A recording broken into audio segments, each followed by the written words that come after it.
Hi, I'm Isaac. Hi. Hey everyone, I'm then Michael. Hi, I'm Edison. Hi, I'm Samuel. Welcome to nursery. Hi, welcome to NYCLI. Welcome to nursery. And I'm Robert Siegel, your narrator. For many years, I worked hosting NPR's All Things Considered. Perhaps over the years, you heard me and my colleagues report or introduce important stories about interesting people and institutions trying to cope with contemporary problems. And sometimes you may have heard us asking you for money too, because that's how good things get done. Well, I am here to do both some storytelling and a little fundraising on behalf of the New York Child Learning Institute. We call it NYCLI. Being here is personal for me. My grandniece has been a student at NYCLI for 9 years. Every day, the attention she receives is specifically designed for her needs. Every child at NYCLI has a unique individual story, and every child is treated as a unique individual. That's the micro picture of what's happening at NYCLI. The macro picture tells us how important that is. Autism diagnoses are on the rise. In December 2021, the Centers for Disease Control and Prevention reported that 1 in 44 children have been identified as having autism spectrum disorder. That's a developmental disability that's characterized by impairments in social interactions, communication skills, and cognitive function. Early and appropriate intervention services have been shown to considerably improve long-term outcomes. You're on a roll. To address that tremendous need, in 1994, NYCLI opened its doors to 6 children with autism in a barber shop in Queens. Today, 29 years later, in College Point, Queens, NYCLI has created a thriving educational community and serves as a leader in the field of autism intervention. It currently educates 29 preschool and school-age students. NYCLI is a non-public school and is accredited and certified by the New York City Department of Health and the New York State Education Department. NYCLI's educational model is based on the principles of applied behavior analysis, a science that identifies responses in need of change and analyzes the effectiveness of the intervention strategies employed. 5 senses. Seeing, hearing, Seeing, hearing, smell, smell, touch. taste. Throughout the school day, children are encouraged to select activities and toys of interest. So cool, bud. These match. You match puzzles. So cool. Children learn to obtain their own materials, to complete tasks, and to put completed work away.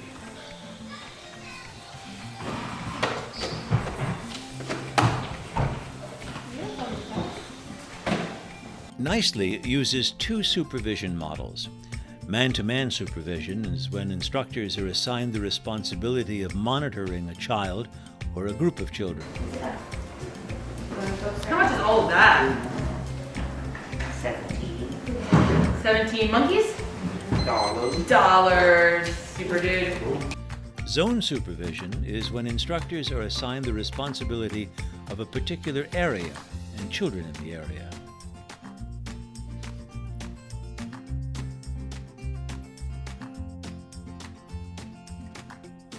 Many different teaching strategies are employed. Full manual prompts are often used. A teacher's hand gently guides a child's hand movements. Over time, guidance is faded in intensity and then in distance from the learner's hands.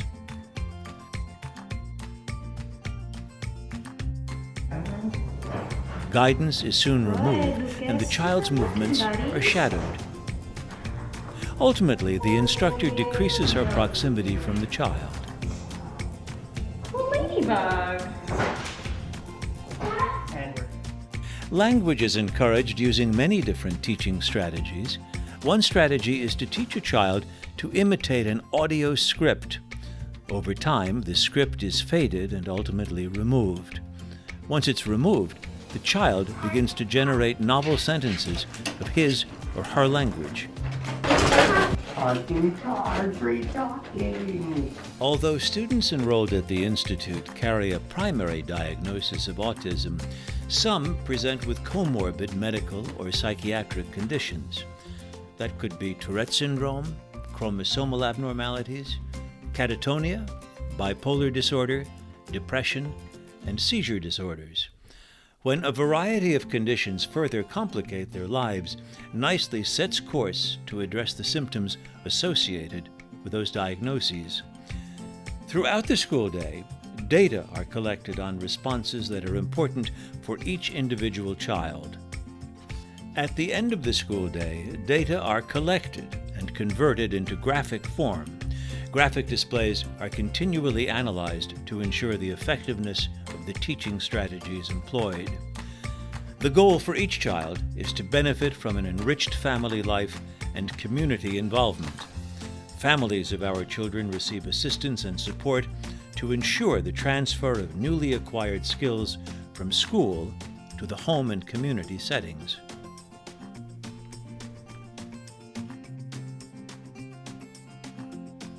The Doritos are there.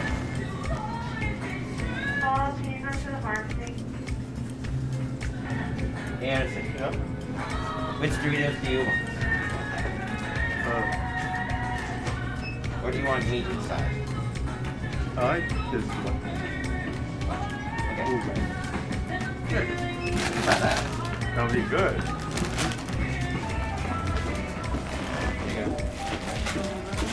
That'll be a lot. No.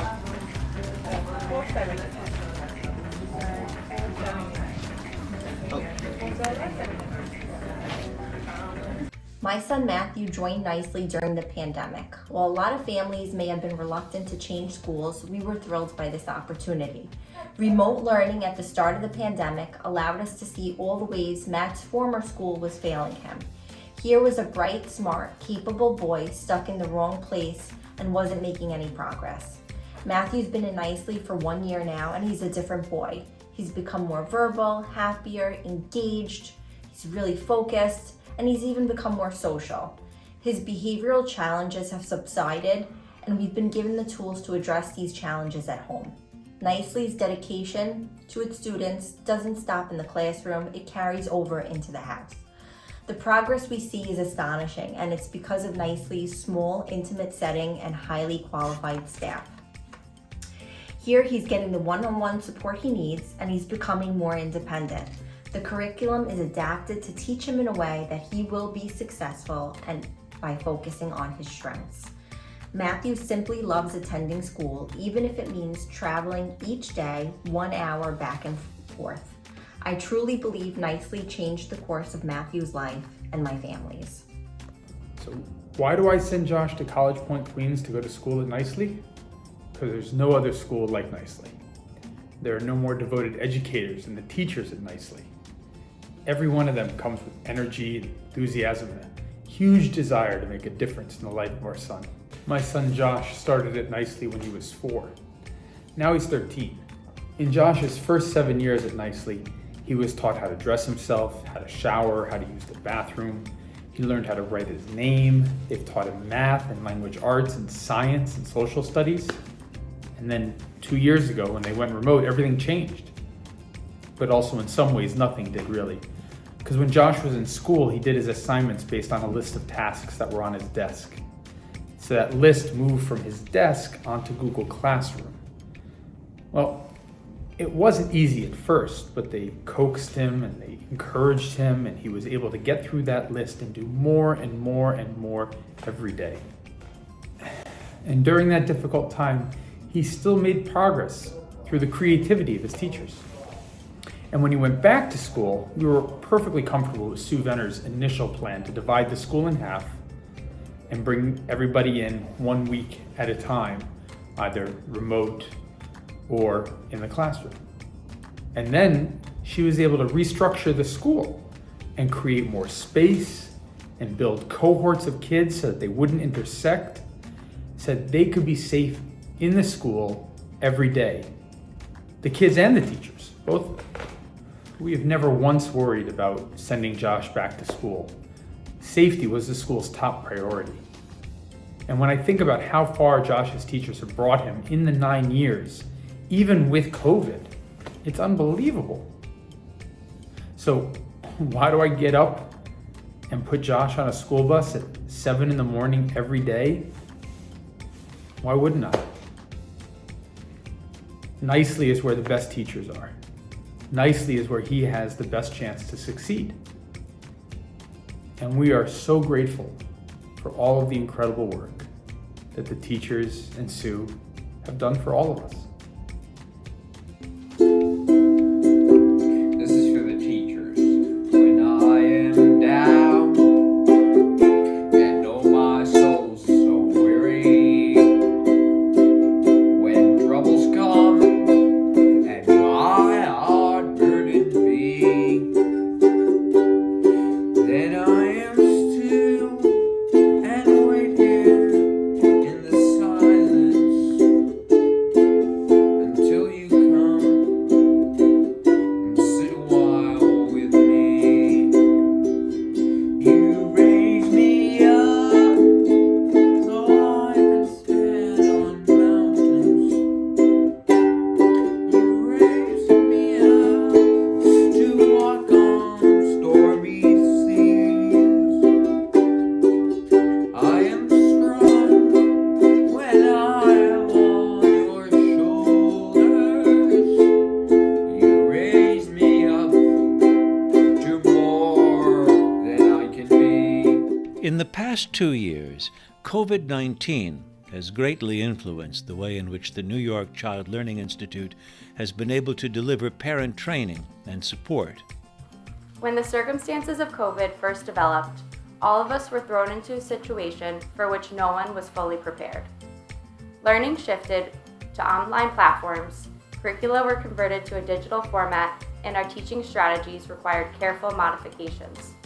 But under these trying conditions, NYCLI staff, learners, and their families rose to the occasion and collectively innovated new ways of teaching to ensure that one thing remained constant amongst all of this change. Our foremost priority, that effective programming propelled learner progress. And this could not have been done without our dedicated families and their unwavering support. Throughout the remote learning experience, skills of all areas continued to be targeted, including academics, self-care, vocational, and social skills. Happy. Happy? Yes. Bill? Bill? You got it. Nice answering, buddy. Nice working. The many accomplishments of our learners over the years prior to COVID proved exceedingly helpful and contributed to their many successes during remote learning. As we transitioned back to in-person learning, many of these skills continued to be practiced and made for a smoother transition back to the classroom.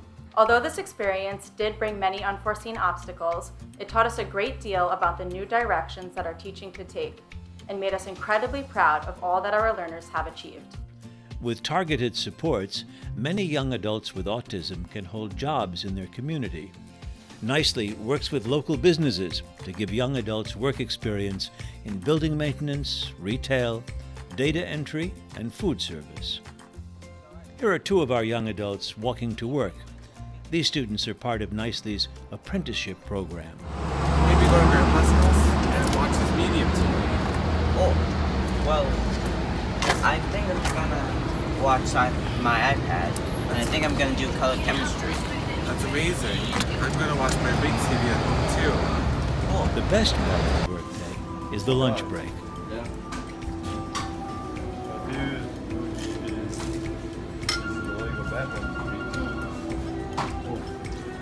In addition to publishing research in peer-reviewed journals and in textbooks, NYCLI disseminates research at conferences both domestically and abroad.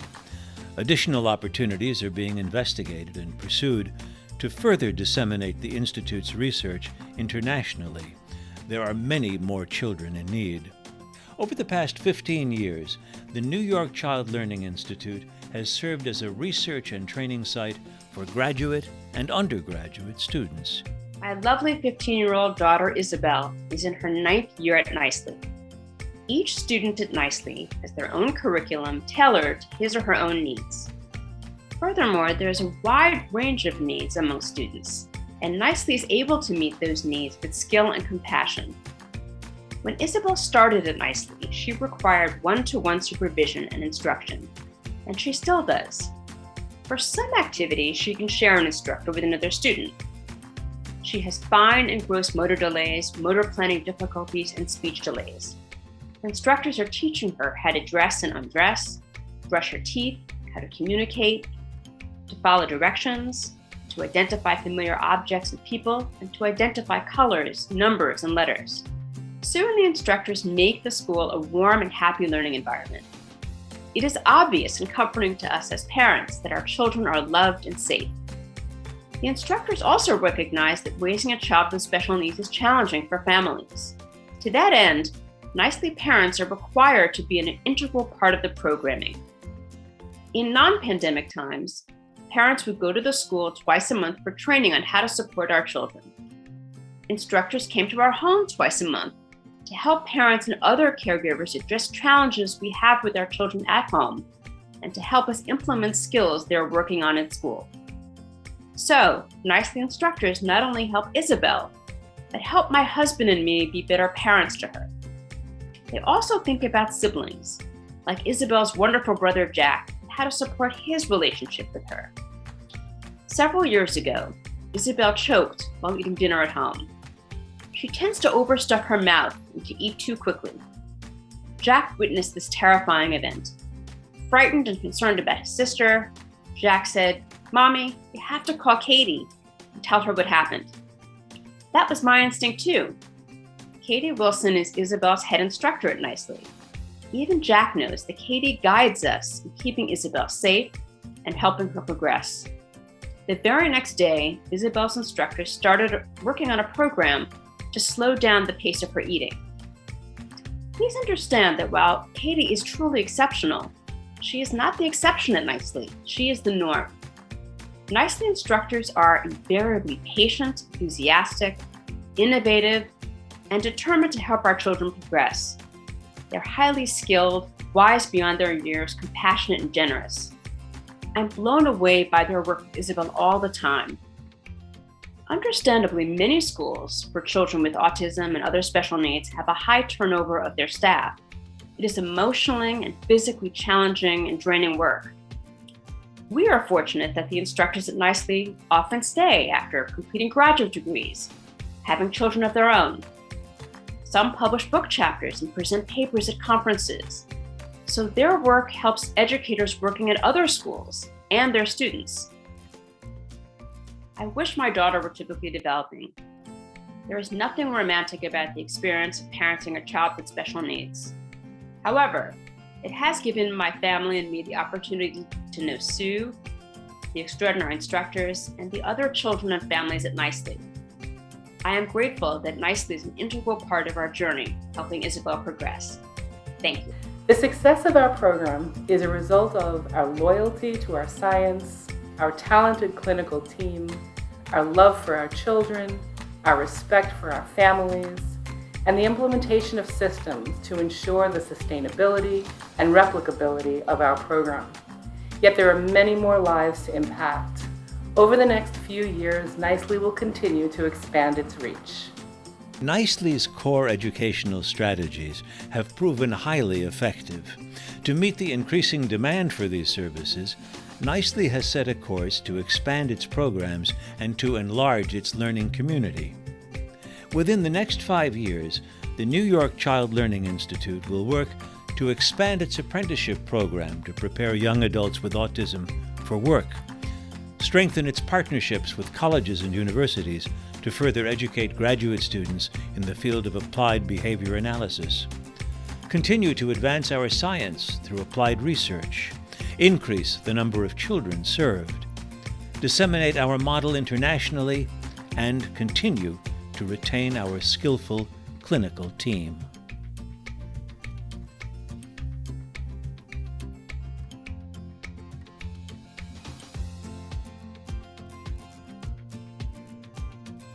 On behalf of the students at the New York Child Learning Institute, thank you for your support. At the end of this video, raffle tickets and the silent auction will be available on the right of your screen. They'll remain open until 7:30 p.m. and the winners will be notified by phone or by email. Also, you can donate by using the link that's also on the right of the screen or by texting GIVE to the number that you're looking at right now. The interactive and educational magic show presented by So Fun City will begin shortly. To participate, click on the Zoom button at the bottom of your screen. Thank you again for your commitment to the Nicely students with autism.